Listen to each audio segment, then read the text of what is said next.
Bonjour à tous, j'espère que vous allez bien. Dans cette vidéo, je vous propose un exercice à faire, un exercice de la translation. Alors cet exercice consiste à appliquer les propriétés de la translation. Avant de vous donner la correction de cet exercice, je vais vous rappeler ses propriétés. Alors le point F est l'image du point E par translation qui transforme A en B, signifie que le quadrilatère APFE est un parallélogramme. Alors je vais illustrer cette propriété. Donc voici deux points A et B. Alors ces deux points A et B forment un vecteur de translation. On peut dire que le vecteur AB est un vecteur de translation. Et aussi on peut dire que cette translation qui transforme A en B. On note cette translation par exemple par une lettre T pour désigner cette translation. Et un point E dans le plan. Alors l'image de point E par la translation qui transforme A en B, ça veut dire que le quadrilatère ABFE est un parallélogramme. Alors construire l'image de E, ça veut dire de construire le parallélogramme ABFE. Alors on va utiliser tout simplement le compas pour construire ce parallélogramme. Donc on va trouver ici la place de point F pour que le quadrilatère soit un parallélogramme. Alors, voici la première utilisation de cette propriété. Donc, on l'utilise pour construire l'image d'un point par translation. Et aussi, lorsqu'il nous demande dans une question de montrer qu'un point est l'image d'un point par translation. Donc, pour arriver à montrer cette question, c'est tout simplement montrer que le quadrilatère est formé par les quatre points, que c'est un parallélogramme. Donc, deuxièmement, la propriété réciproque de cette propriété, cette fois, on a un parallélogramme ABFE d'avance. Alors, dès le début, on a un parallélogramme ABFE. Donc, voici un parallélogramme ABFE.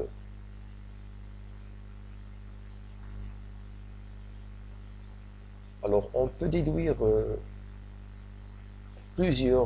plusieurs translations d'après ce parallélogramme. On peut dire que le point F est l'image de point E par translation qui transforme A en B. Translation qui transforme A en B, voilà la translation. Donc F c'est l'image de E cette fois. Ou bien F est l'image de B par translation qui transforme A en E. Alors cette fois on a utilisé une autre translation. Ou bien aussi on peut dire que le point E est l'image de A par translation qui transforme B en F. Donc on peut dire n'importe quelle translation. On peut commencer par n'importe quel point pour rédiger une phrase qui contient la translation qui transforme point en un point. Par exemple, on peut dire que, par exemple, au hasard, le point A est l'image du point E par la translation qui transforme F en B. C'est bon. Donc, lorsqu'on a un parallélogramme, on peut citer n'importe quelle translation d'un point. Donc, on passe à une autre propriété. Donc, le point F est l'image de E par translation qui transforme A en B. Cette fois, on peut déduire que le vecteur AB égale un vecteur EF. Donc, on peut déduire une égalité vectorielle. Donc, voici les deux points A et B. Donc, ces deux points forment un vecteur AB. Donc, lorsque on a un point E, son image par cette translation, c'est le point F. Donc, nous avons dit déjà que le quadrilatère ABFE est un parallélogramme. Alors, on peut déduire que le vecteur AB est égal au vecteur EF. Donc, voici les deux propriétés qu'on va utiliser souvent pour répondre aux exercices de la translation. Soit pour montrer un point, l'image d'un point par translation, ou bien pour construire l'image d'un point par translation. Alors maintenant, revenons à notre exercice. On va maintenant commencer la correction. Donc premièrement, on va construire ABCD un losange. Voici le losange ABCD.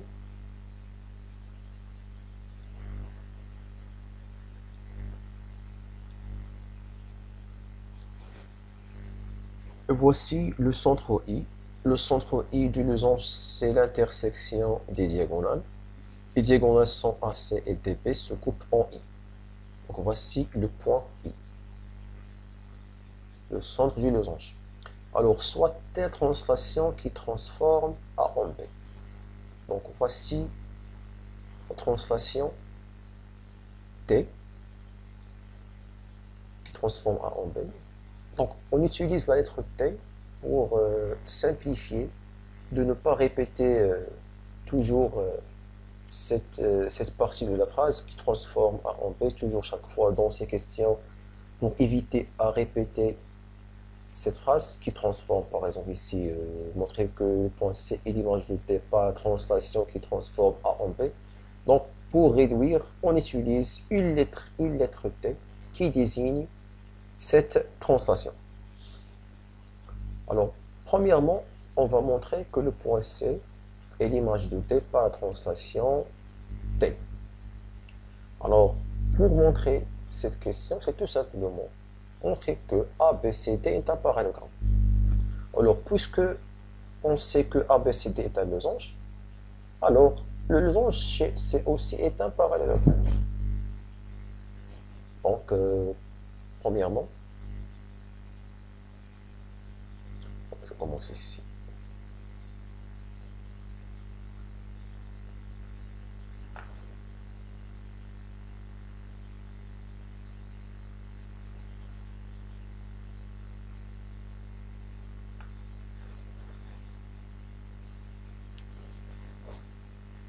Premièrement, donc on a, d'après l'énoncé de l'exercice, ABCD est un losange.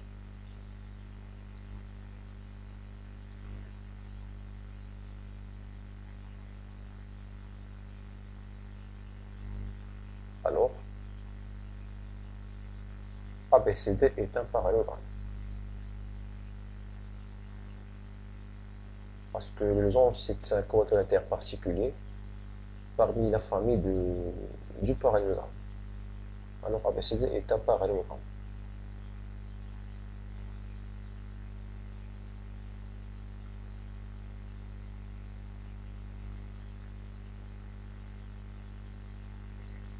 D'où on peut dire directement que C est l'image de T par la translation T. D'où C est l'image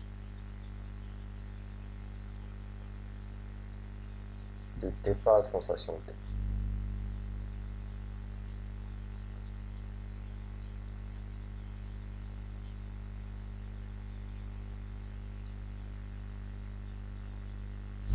Voici la première question. Deuxième question, c'est de construire le point J, l'image de I par translation T. Donc on va construire l'image du point I. Alors nous avons dit que le point J, il forme avec les points A, B et I un parallélogramme. Donc la place du point J sera ici par exemple pour que A, B, G et soit un parallélogramme. Donc voici la position du point J. Ici c'est la position du point J. Alors la troisième question, c'est de déterminer l'image de l'angle AID. Alors voici l'angle AID. Alors pour trouver l'image de cet angle, c'est tout simplement de chercher les images des points A, I et D qui forment cet angle. On va chercher quelle est l'image de point A par translation T, quelle est l'image de I par translation T et quelle est l'image de T par translation T. Donc, d'après l'énoncé de l'exercice, nous avons premièrement que T est la translation qui transforme A en B, c'est-à-dire que B est l'image de A par translation T. Et ensuite, après la question de la construction du point J, Alors, et j'ai l'image de I par la translation T. Et ensuite, d'après la question 1, on a que C est l'image de T par la translation T. Donc voici les images de chaque point qui forme l'angle AIT. Ensuite, on peut déduire l'image de cet angle, c'est l'angle BGC. Donc, troisième question. On a B et l'image de A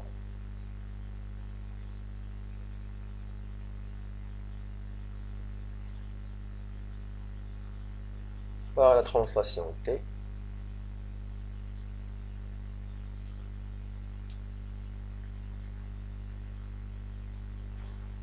Et J est l'image de I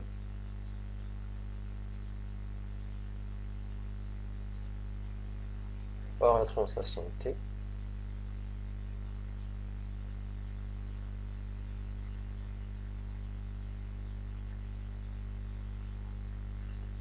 Et ensuite, le point C est l'image de D par la translation T.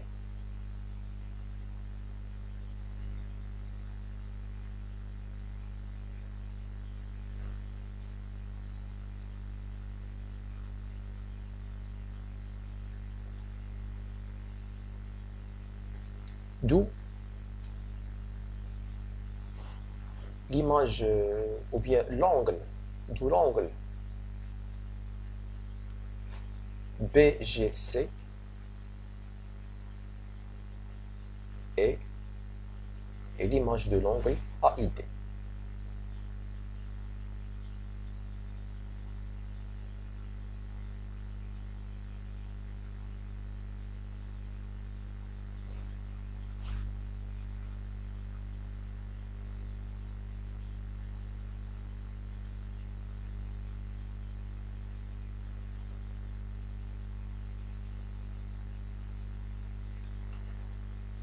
Voici la réponse de la troisième question.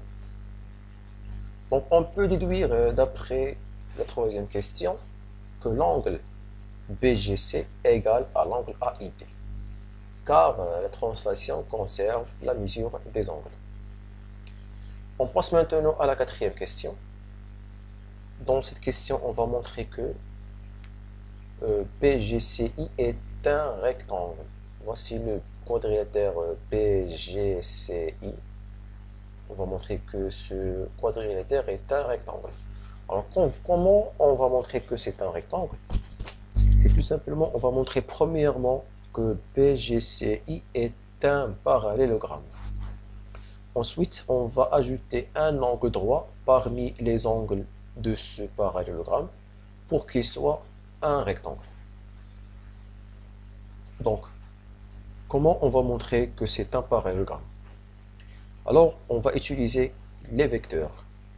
Alors, les vecteurs nous aident facilement à répondre ou bien à montrer qu'un quadrilatère est un parallélogramme, toujours avec les vecteurs égaux. On va lier les vecteurs égaux qu'on va les trouver pour trouver que PGC est un parallélogramme. Alors, premièrement, d'après la question 2, J, l'image de I par translation T, signifie que ABGI est un parallélogramme. D'où on peut dire que le vecteur BG égale le vecteur AI. Voici la première égalité vectorielle. On va écrire. Donc on a J et l'image de I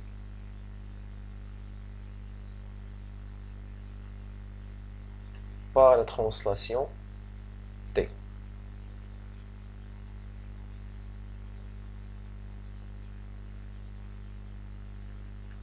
Par translation T, alors ABGI est un parallélogramme. ABGI est un parallélogramme.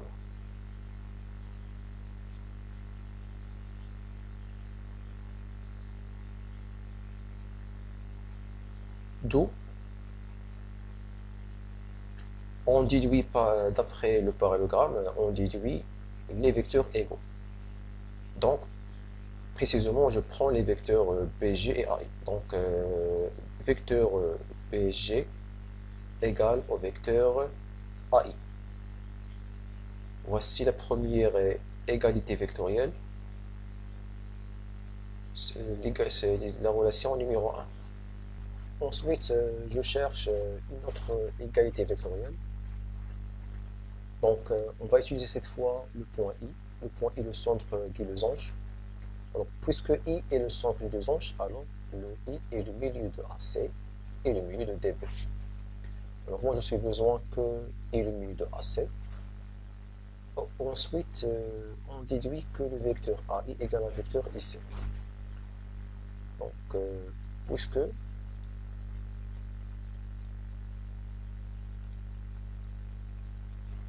I est le centre du losange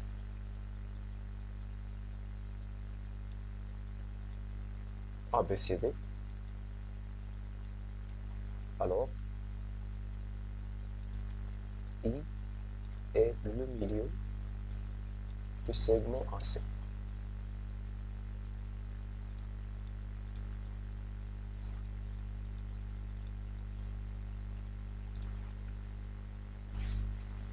Alors, le milieu de segment, c'est-à-dire que les deux vecteurs AI et IC sont égaux. Tout.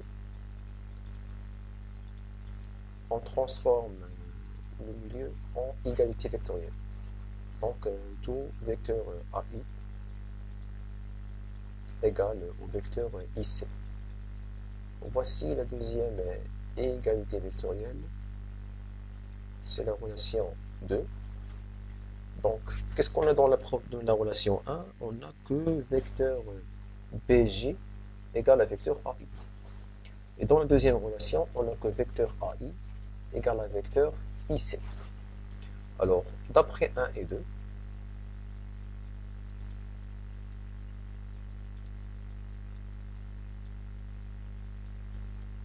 on déduit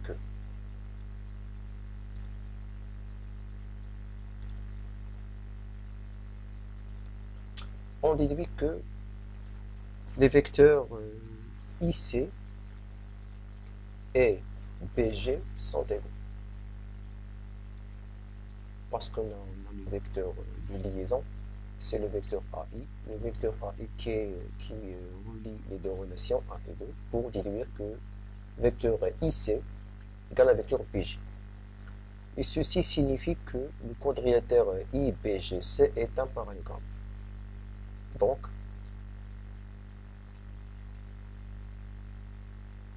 BGCI est un parallélogramme.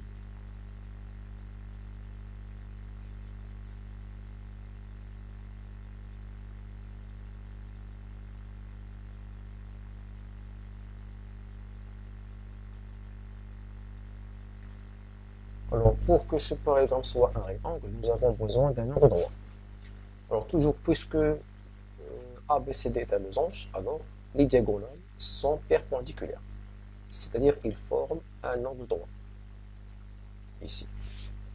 Donc, au niveau de l'angle BIC, alors BIC c'est un angle droit. D'où BGCI est un rectangle. Donc, or AC et DB sont perpendiculaires, alors BIC est un angle droit.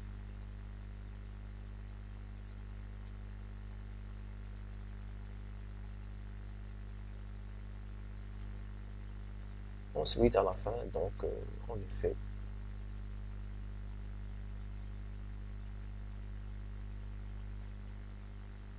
BGCI est un rectangle.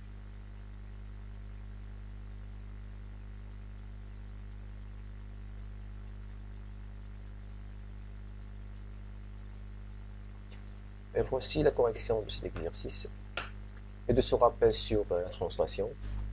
Alors, merci pour votre attention et à bientôt.